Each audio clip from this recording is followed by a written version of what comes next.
So for sorry about the noises. I'm currently outside right now. So the one who will be interviewing you is my group mate Cynthia. Okay. Cynthia, hello.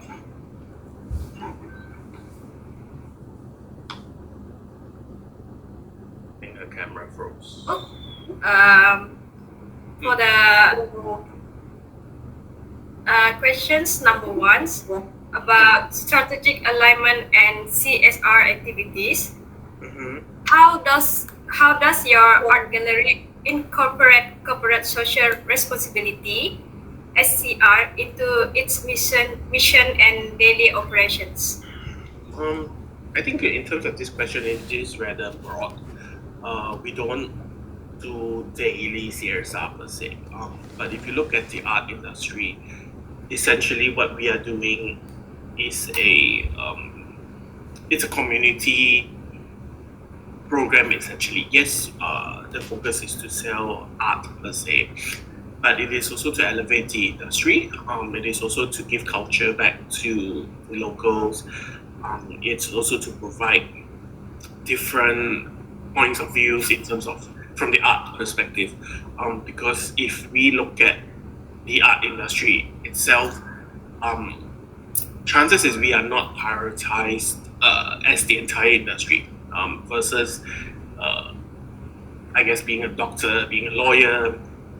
So the entire basis of running a gallery is sort of a social responsibility to the public.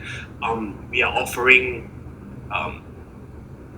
culture in a sense to people for free because we do not charge a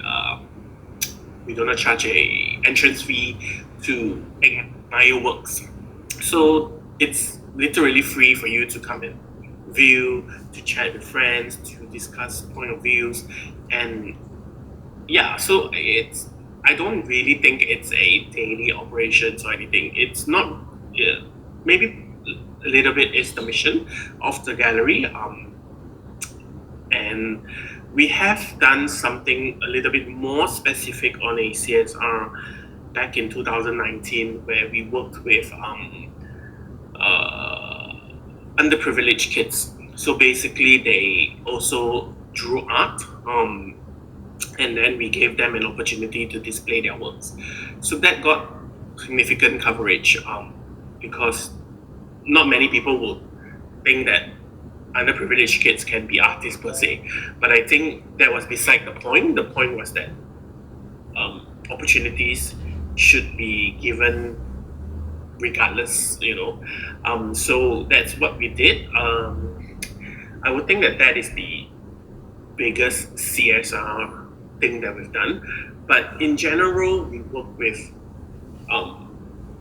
local emerging artists anyway. So that is essentially a outreach to artists. Of course, artists do approach us as well, but we also hunt for artists to do shows together. Okay. For questions two about cost leadership and differentiation, how does your gallery balance efficiencies like budget management with offering unique experiences to stand out from competitors? This is a little bit confused with the question. Are you talking about how we use our fundings in the gallery versus other galleries?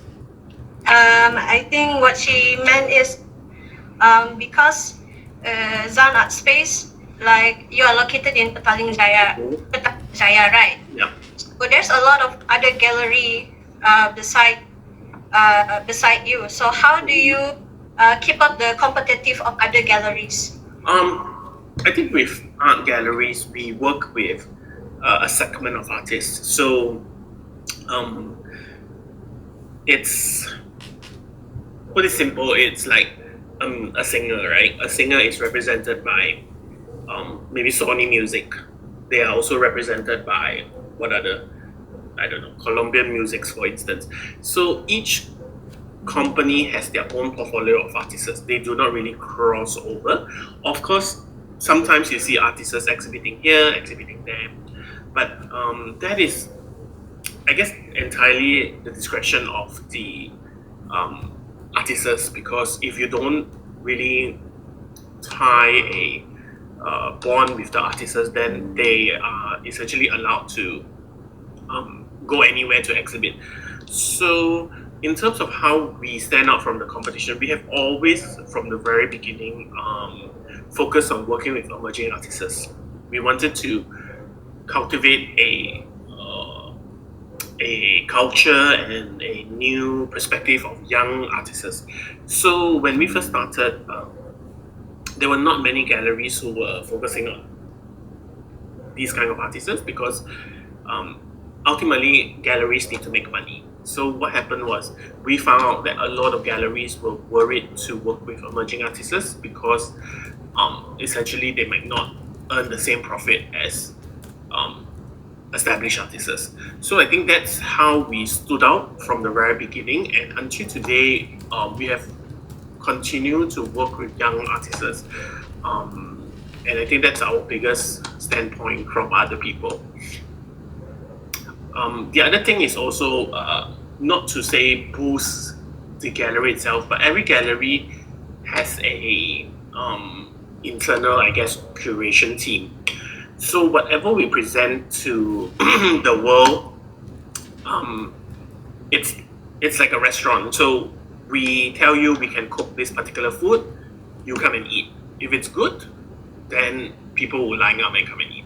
So same with what we do, we curate a show. If the show is good and people like what we create, then eventually people would also constantly come over to see our works. So that we have started that from the very beginning, and then we have still continued to do this method where we work with emerging artists. And I think that answers the second question from the differentiator of the strategy, because essentially that's what we're known for. We are known to work with local emerging artists.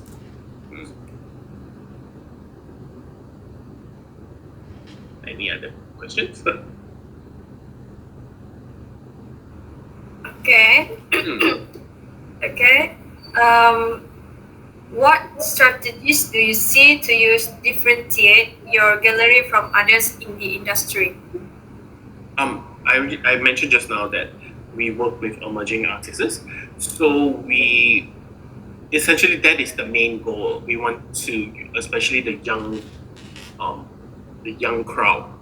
It is so. I know a lot of youngsters nowadays are very focused on Instagram, TikToks, and basically picture taking. So the works that we present are quite contemporary, in the sense that we do see a lot of people come in and take pictures. Whether they understand art or not, I think that's one thing. But if they are spending a little bit more time taking pictures based on the artwork, I think that is a first step to because what we've noticed is that when we first started, a lot of people were a bit hesitant to walk into a gallery. They assume like artworks are very expensive, and if they are not buying, they cannot come in. But over the years, I think people are more comfortable that, oh, there's a gallery in town, we can just walk in and take pictures and enjoy the works. So I guess location as well, that's a strategy that we picked. We picked a place where it's relatively quiet, so people who want to see art would just drop by, and there's not a lot of fuss around the gallery itself. So people can just sit and enjoy. And we are also located in the mall, so I think that is also a strategy that we placed upon when we open the gallery.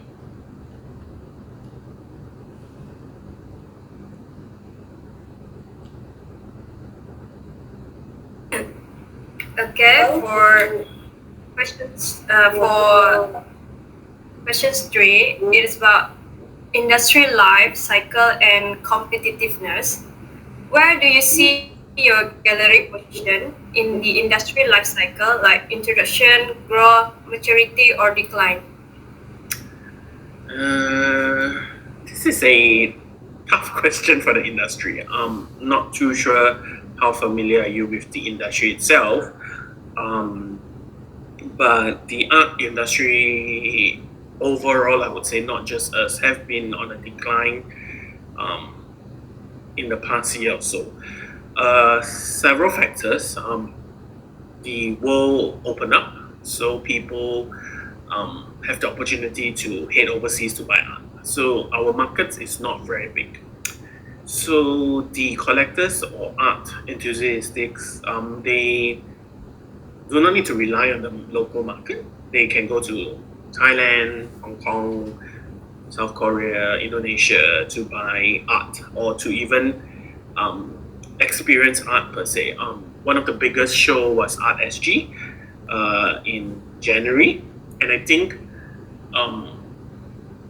we know. I mean, anything if you compete with Singapore,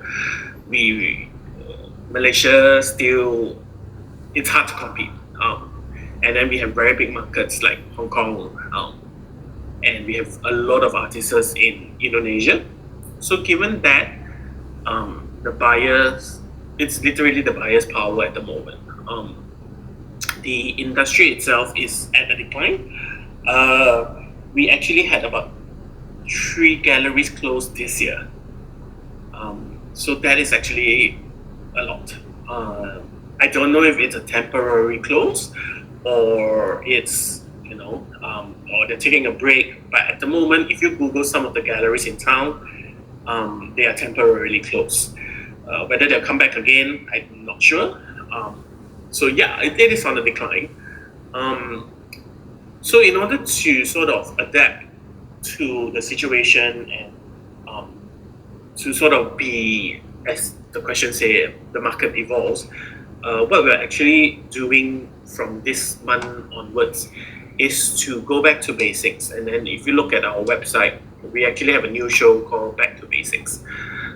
Basically, we want people to focus on the art, focus on the artist, rather than doing multiple shows at a time. Because what we've realized is that when artists put a lot of effort into doing a large-scale exhibition, they cannot sell. People are not buying, and you just waste a lot of effort and resources. Instead of doing that, what we're trying to do is to scale back down, where we ask artists to do only a capsule collection, a small little collection of maybe 3 to 5 pieces, and aim to just sell these 5 pieces. Because normally an exhibition is about 20 over pieces, depending on the scale of the artwork size. So instead of doing that and hope that one piece sells, what we want to do is you do less pieces and aim to sell these 5 pieces. So the strategy has sort of evolved, changed, and I think this also allows audiences and viewers to see that, oh, this is what the artist is good for. These works are very, very good, rather than 20 pieces and then they choose from 5. So that is what we are doing. I'm not very sure what other galleries are doing. Some galleries, I know they try to go overseas, but there's no guarantee when you go overseas. There's a lot of funding that you need to go overseas, and you might not sell overseas. So that is also something that we do not want to take the risk yet, because it's not cheap to run a show overseas, and normally the shows are about 3-4 days. So in terms of selling Malaysian art, there's a lot of things to think about: price point, artists' recognition, which market you go to. So for now, our strategy is still within the local market. We are changing up the artist's portfolio of works, and then we'll see how it goes. Hopefully, when recession or inflation gets better, then people will start to buy art again. But for now, we are just keeping it small, and just don't really spend unnecessarily. I think that's one thing that businesses should do and cut down. So yeah.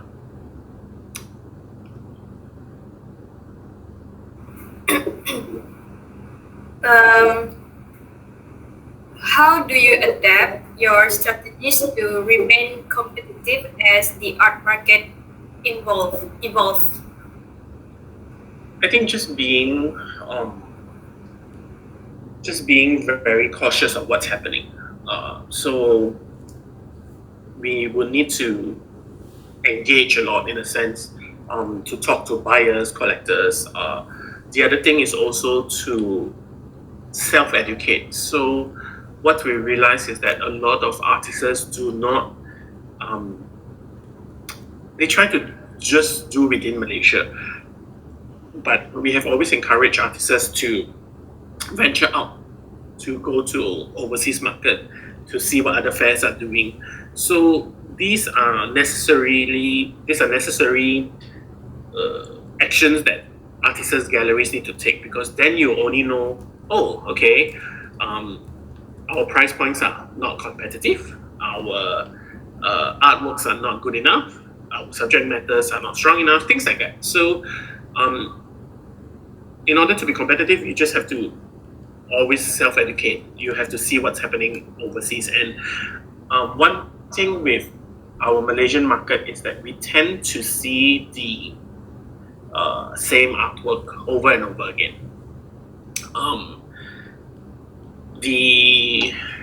There is a self-censorship that Malaysian artists put upon themselves. I'm not very sure if it's because culturally we have that self-censorship, but a lot of times it's a very safe work. So when it's very safe work, we always tend to produce the same thing over and over again in different colors, in just different shapes, but it's still the same thing. So when you see overseas artworks, they really push themselves to share a message, or to show, I guess, their grief, their sorrows, or their happiness. It's very prominent into their works. We are a little bit on the more complacent side. So in order to, I guess, be competitive, we then have to push our artists to be competitive. They have to know that, everybody's an artist, but what you do, is it standing out more than other people? And you're not just comparing locally, you still have to compare overseas, because ultimately, to be very fair, people only know very famous artists, and that's because they are on the international stage. So if you just want to sell within the local market, then you will never progress lah, because you are only selling within the same people over and over again. Yeah.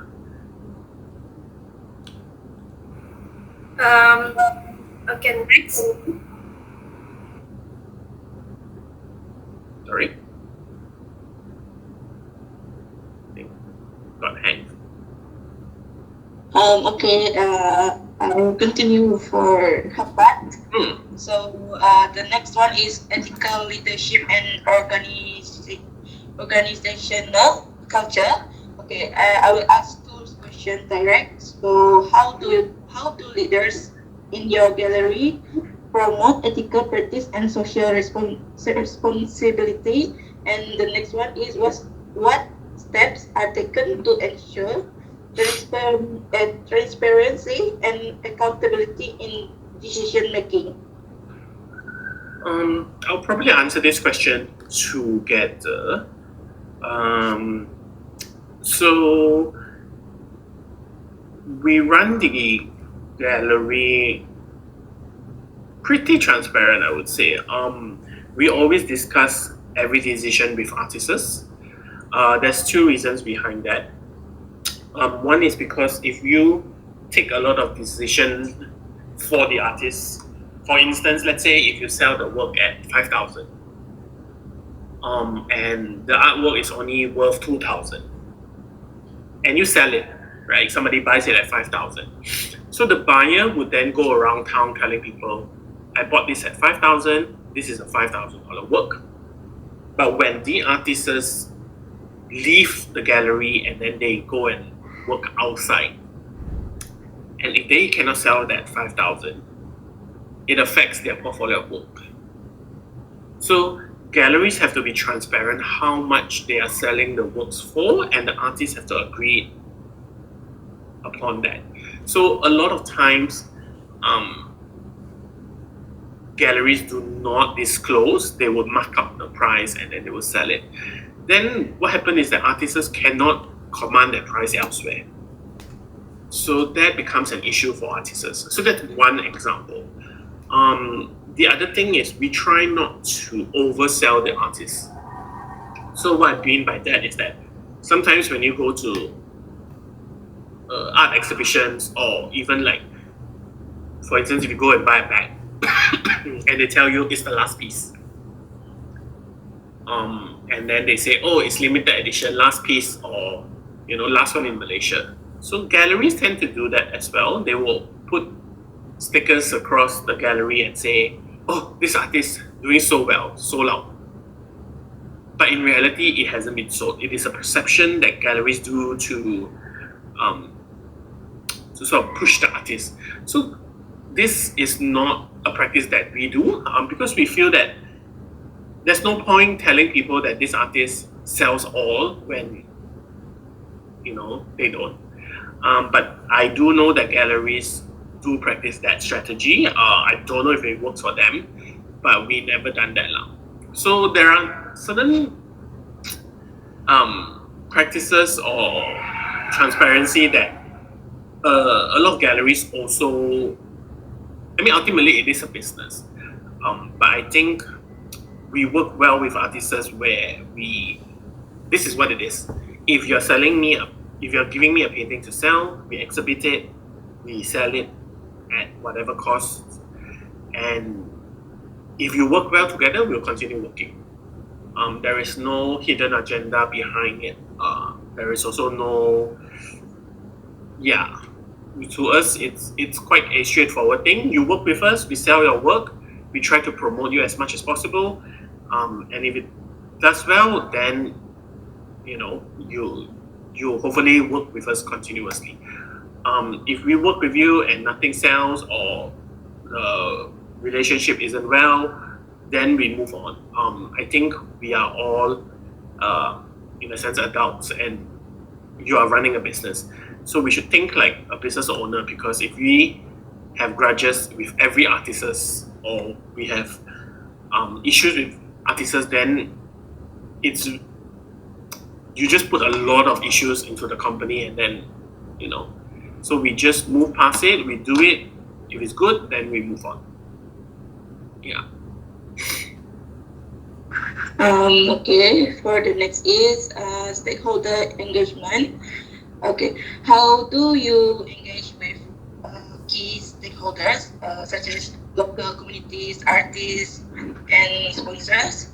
And the second one is, can you share a successful partnership or collaboration that benefit your gallery strategy?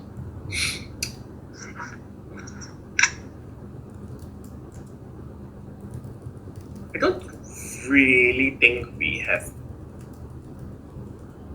key stakeholders per se. We do have clients, as in, like, for instance, when we did the FNN campaign, we had to produce 3 murals for the FNN drink rebranding. So that's a collaboration we had with the company, with the brand, and then essentially we managed to, I guess, produce 3 giant murals across Bukit Bintang, and we had press and stuff like that. So I think those sort of collaborations are what we do in a gallery. We don't really have sponsorship per se, because essentially the gallery runs 2 ways. Artists with gallery, gallery with artists. That's about it. What happens is then people will pay attention to the artist's work, and they'll come as buyers. we do not have a hierarchical line that we need to tell for instance, because we are not a like Sendian Berhad, we do not have directors to answer to. Our fundings are all through sales and rollovers. So yeah, we don't really have stakeholders per se, and we do not work with. We are not under, for instance, like MITI or we are not under anything like Yayasan. So we are an independent gallery. So anything we do is within our own needs. Yeah.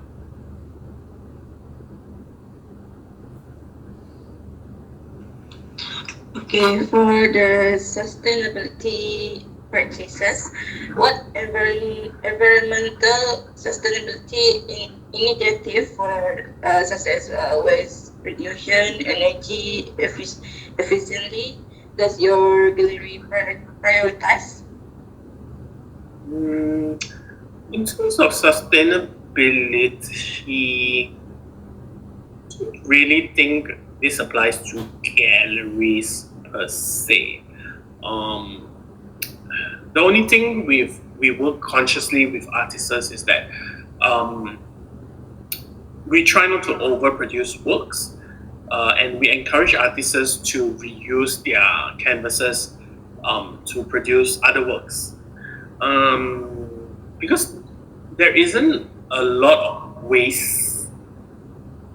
Yeah, there isn't a lot of waste with artworks, especially because in order to paint, you need paint and canvases, and a frame. So a lot of artists, when they do not sell their work, they reuse the frame. Sometimes they repaint the canvases, but chances is they will then either sell it one day or exhibit it somewhere. So there's not really a waste per se. And I think with the gallery itself, I think one thing moving forward from is that we do not print catalogs.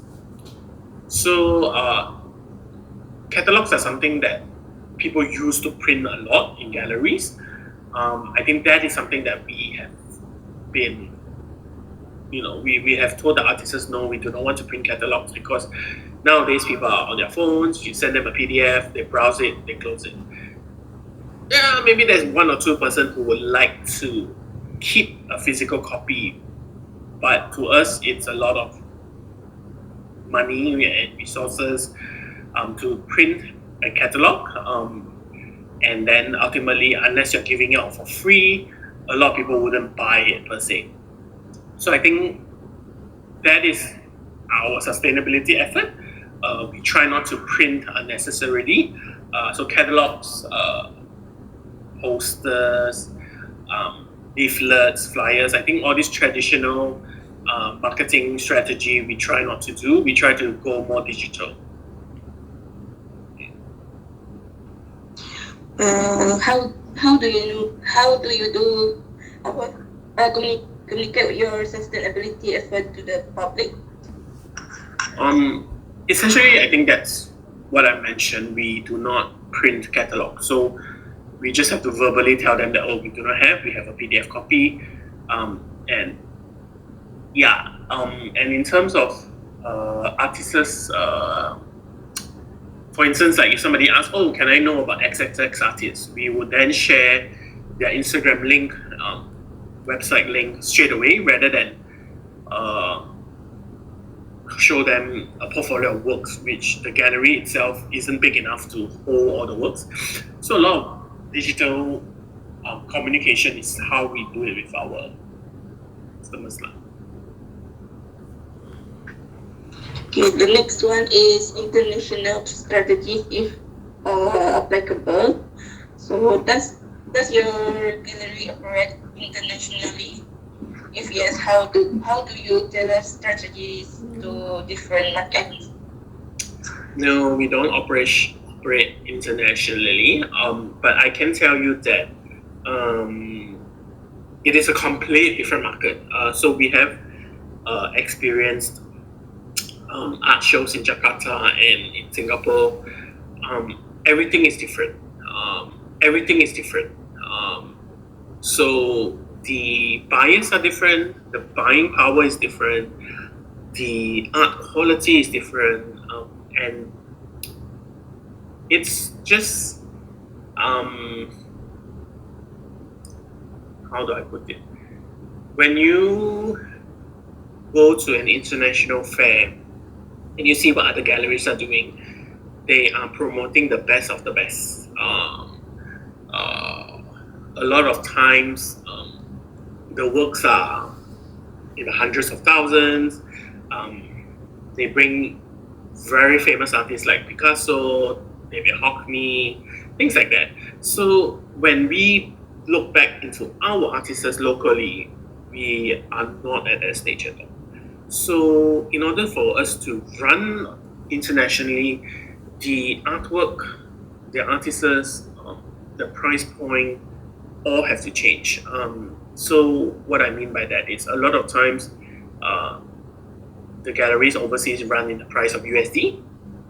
So let's say our artwork is 4,000 ringgit. If you divide by the USD price point, you get a price point of less than 1,000 USD. It's quite tough to so when you exhibit an artwork, let's say in Singapore, and you put your piece at less than 1,000 USD, would people buy? Would people think, why is this artwork so cheap? Is it a unknown artist? So pricing also makes a lot of difference. And the thing is, if we price it, for instance, like 4,000 ringgit, and then we price it at maybe 3,000 Sing, essentially the artwork has then turned into 9,000 of a ringgit next time. The artists will not be able to sell the work at 9,000 ringgit next time, because you cannot change your price point based on you going overseas, and then when you come back to sell in Malaysia and maintain the same price, it's very hard. So price point is also something that it's just different. Yeah, what you want to do internationally, who the portfolio of artists are, would not be the same. So a lot of things have to change now. I think that also draws into the next question, which is the challenges that we face globally. So like I say, price point is something that is very significant. We cannot just change the price point based on the countries we go. So we cannot mark up in Singapore and we reduce it in Indonesia, then we mark up in Hong Kong, just because of the currency exchange. The artwork, the artists have to be able to command that price worldwide.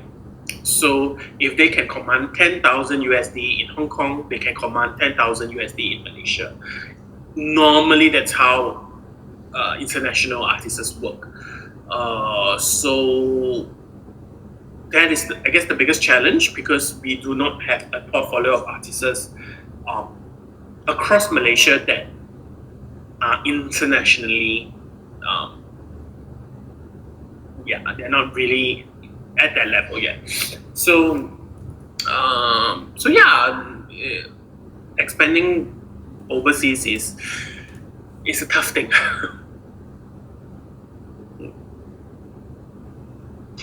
Oh, okay. So for the last question, resource utilization and capabilities. How does your gallery leverage its resources, like art collection, staff, expertise, to achieve strategic goals?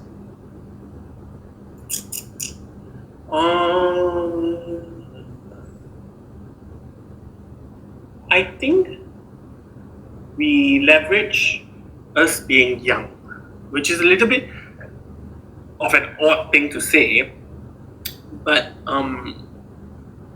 being young in the industry allows you to see things slightly differently, because you are presenting to a world, to a market where the older generation might not understand, but the younger ones do. So we leverage being younger in the industry, where we present works that are more daring, more out of the box, So the collections we do are also not as traditional. So what I mean by that is that it's quite common to see a artwork of, for instance, a kampong, a village, or artists who loves to draw apples or pears or banana. That is something that we've seen those artworks forever. That old sampan that you learn in school. So we try to do more contemporary works, more avant-garde works, I would say. So that is something that we leverage on, that we present things that are not the same. And that goes with the staff that we hire, that they understand what we want to do, and the goals that we want to present. And I think that is that gives us our success rate, I think, because we are different. By presenting something that is not the same with other galleries, you stand out. You get to be a little bit more free in a sense. Of course, this strategy might not work for everybody, but for us, we are still okay with it. Might need to tweak it from time to time, but yeah, we're confident with the works that we present, and then whether people like it or not, I think that is also sometimes beside the point, because art is something that is subjective. So as long as people talk about it, resonate, take pictures with it, of course the best is to curate it and buy some of the works. But as long as there's a reaction to the collection, we know that that is something that we've been doing okay. If the collection that we pick and then basically we don't get any press, we don't get any traction, then you know that the collection that you pick is, I guess, on the decline, and then yeah, people just not interested anymore.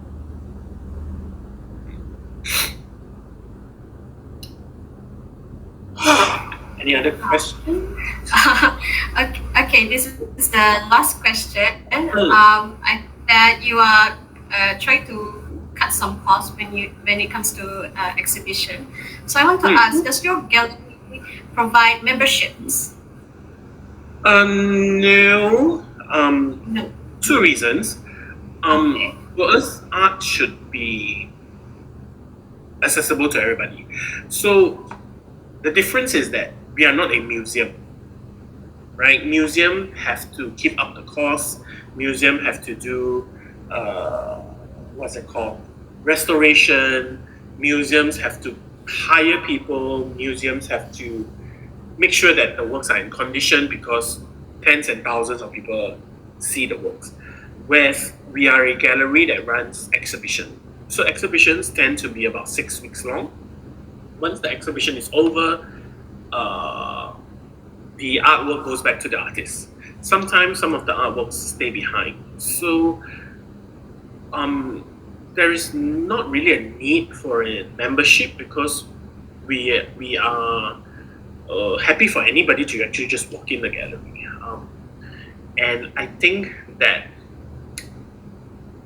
it's not as exclusive that you need to have a membership now, because yeah. So no, and yeah. So I think that goes also that we do not charge an entrance fee. So it is, I guess, a CSR for anybody who wants to see art, right? So that is, yeah. As long as you want to learn a little bit, you want to know about the artist, you want to know what the art was about, you can just drop by, and I guess enrich your art and culture a little bit.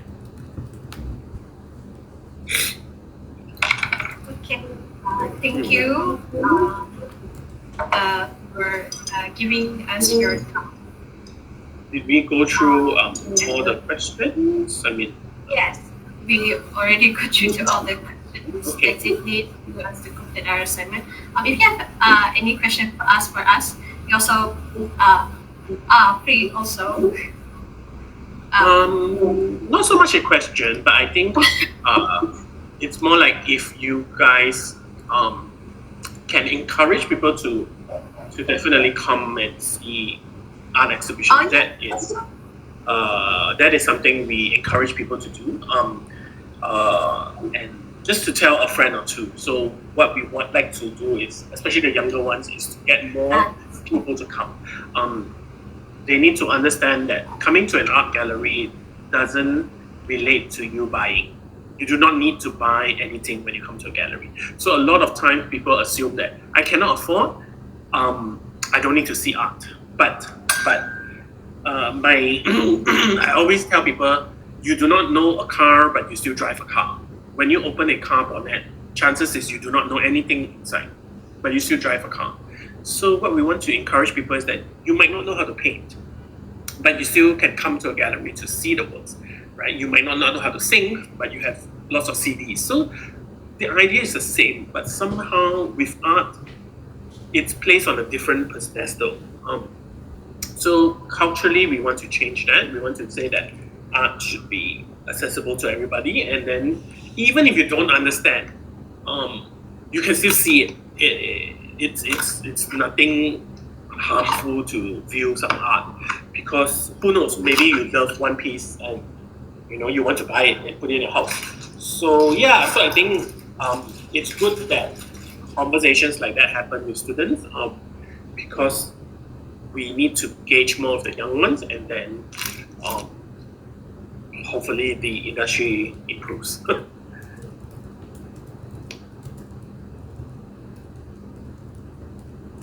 Anything else from your end?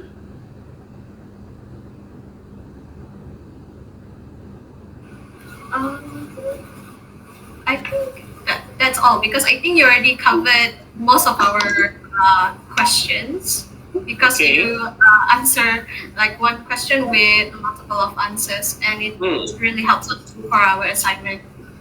Okay, all good.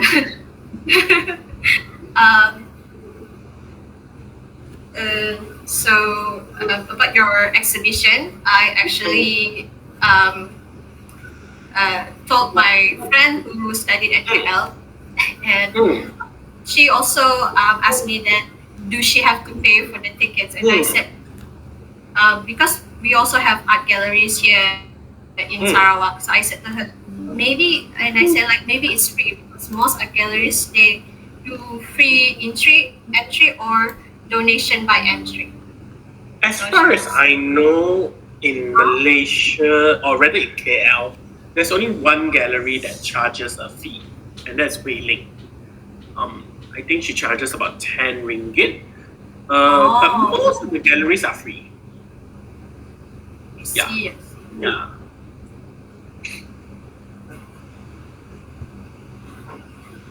I guess that's all. I think our review has come to an end. Thank you again for your time and cooperation. It really helps us to complete our assignment in our core subject. Good luck on that then. Thank you very much. Okay, thanks. Actually, before that, can we actually take a picture together? Okay. In here. sorry.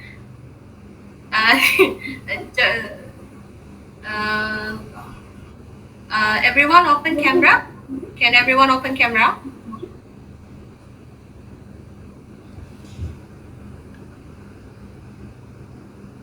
Joey, can you take screenshot? Yeah, sure. So, okay. 1, 2, 3. Okay, done.